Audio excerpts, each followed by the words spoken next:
Christians and Muslims worship the same God? Is Allah the same as Jehovah? Can you both be a Christian and a Muslim at the same time? Should Christians be reaching out to Muslims seeking spiritual reconciliation with them? Should Christians and Muslims be holding joint worship services? Is the sacred book of Islam equal to authority of the Bible? And should Christians and Muslims seek to merge their religions into a new religion called Chrislam? Expose fallacies and false teaching and false doctrine, particularly on this issue of what's called Chrislam.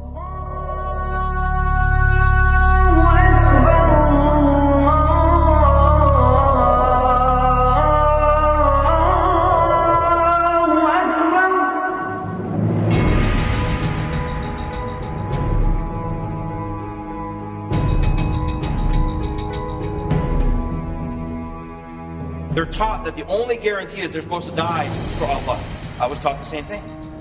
And yet here I'm learning for the first time about the gospel message of Jesus Christ. That Jesus, the true God, has died for me so I can live for Him and have eternal life.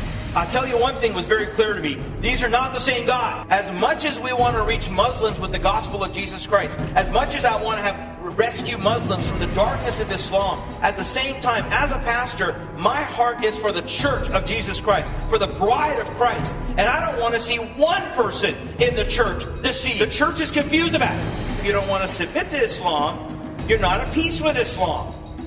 So this kind of merging and blending and mixing, even if it seems like it's working, is only temporary. How can you have a common word dialogue and believe that both books are divine if one is correcting the other? There is no common word. Both sources contradict each other. Only one can be true, folks.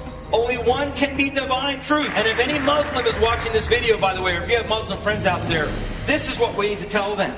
Not that we have a common God or a common word. We need to say, you need to put your trust and faith in Jesus, who proved who He was, and be set free.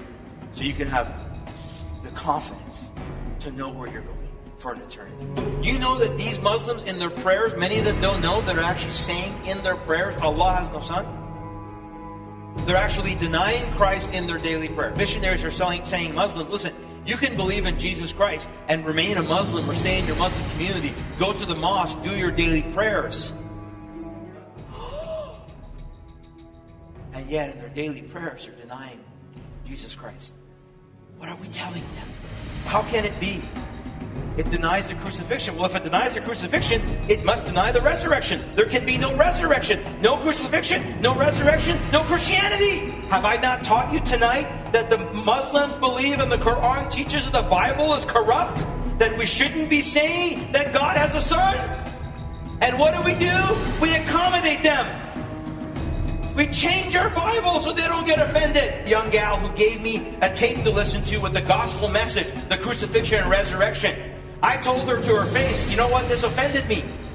I'm sure glad she offended me. I'm sure glad she was obedient to give me that message, even though it offended me, because the gospel is offensive. Instead of saying resist Islamic law, which we should be saying we must return back to the Ten Commandments.